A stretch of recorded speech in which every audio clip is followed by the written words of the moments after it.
BJP के राष्ट्रीय प्रवक्ता संबित पात्रा ने एक विवादित बयान दिया है जिसमें उन्होंने कहा कि भगवान जगन्नाथ जो है मोदी के भक्त हैं। इस वक्त मेरे साथ इस मुद्दे पर बातचीत करने के लिए कांग्रेस की राष्ट्रीय प्रवक्ता सुप्रिया सुले जी हैं।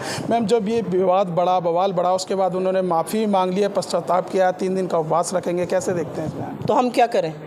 इतना विवादित बयान नहीं दिया है, ये पाप किया है। महाप्रभु भगवान जगन्नाथ को आप नरेंद्र मोदी का भक्त बता रहे हैं। ये करोड़ों हिंदुओं की आस्था पर प्रहार करने का, हमारी आस्था पर ठेस पहुंचाने का, हमारे इष्ट देवी देवताओं का अपमान करने का हक आपको किसने दिया है? और असलियत ये कि अकेले में दिया हुआ बयान नहीं है, एक सोचे समझे प्रोपेगेंडा का हिस्सा है। उसी प्रोपेगेंडा के तहत चंपत राय कहते हैं नरेंद्र मोदी विष्णु का अवतार है। उसी प्रोपेगेंडा में कंगना रनौत से लेकर साक्षी महाराज, गिरिराज सिंह से लेकर तीरथ रावत नरेंद्र मोदी को किसी भगवान का अंश बताने लगते हैं, भगवान का अवतार बताने लगते हैं। और खुद नरेंद्र मोदी इतने आत्ममुग्ध हो जाते हैं ये सब सुनकर कि कहते हैं कि मैं ईश्वर का दूत हूं, मुझ में दैवीय शक्ति है।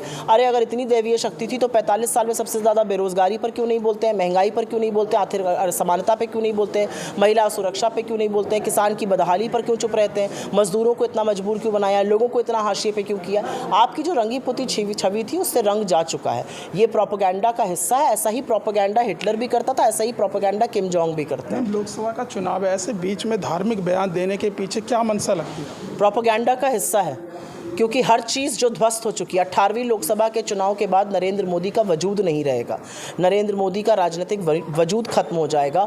और ऐसे में नरेंद्र मोदी का ये कहना और उनके लोगों का ये कहना कि ये ईश्वर का स्वरूप है, ये किस तरह की वाहियात बातें हैं? किसने आपको हक दिया है हमारे धर्म पर इतना बड़ा प्रहार करने का? आप धर्म के स्वयंभू ठेकेदार हैं, आप तो बीफ भी लेते हैं, बीफ कंपनियों से चंदा भी लेते हैं। अब आप इस तरह की बातें कर रही है, बर्दाश्त योग नहीं है। ब्रिजभूषण शरण सिंह पर जो है यौन शोषण का जो आरोप लगा था, राव साहनी कोर्ट ने वो आरोप सिद्ध कर दिए हैं, तो आरोप तय हो गए? कैसे आरोप तय हो गए हैं? राउज़ एवेन्यू कोर्ट ने तय कर दिए। और नरेंद्र मोदी ने क्या किया? राउज़ एवेन्यू कोर्ट ने तो उस पूरे मामले में आरोप तय कर दिए। नरेंद्र मोदी ने क्या किया? क्या नरेंद्र मोदी ने ब्रिजभूषण सिंह को सज़ा दी?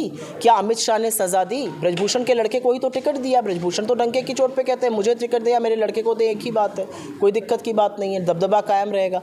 तो नरेंद्र मोदी क्यों नहीं आरोपियों के साथ हमेशा क्यों खड़े होते हैं? वो हमेशा बेटियों के खिलाफ क्यों खड़े होते हैं? जब बेटियां मेडल लाई थी तो हाथ मिला रहे थे, जब बेटियों ने कहा हमारे ऊपर हाथ उठाया गया, हमारा यौन शोषण हुआ, तो किनारा कर लिया। ये किस तरह की बात है? अंतिम सवाल है कि अमित शाह जी का एक बयान आया है जिसमें वो कह रहे हैं कि राहुल गांधी और केजरीवाल के समर्थक भारत में नहीं पाकिस्तान में ज़्यादा हैं।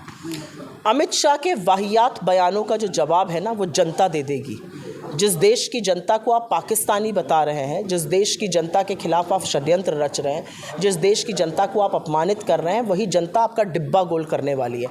अमित शाह के दम्भ और अहंकार का अंत इसी देश की जनता करेगी। 10 दिन की बात और है, देखिएगा आप। ठीक है, तो ये थी कांग्रेस की राष्ट्रीय प्रवक्ता सुप्रिया सुले। फिलहाल इस वीडियो में बस इतना ही। बाकी खबर देखने के लिए देखते रहिए पॉलिटिशियंस इंडिया न्यूज़। धन्यवाद।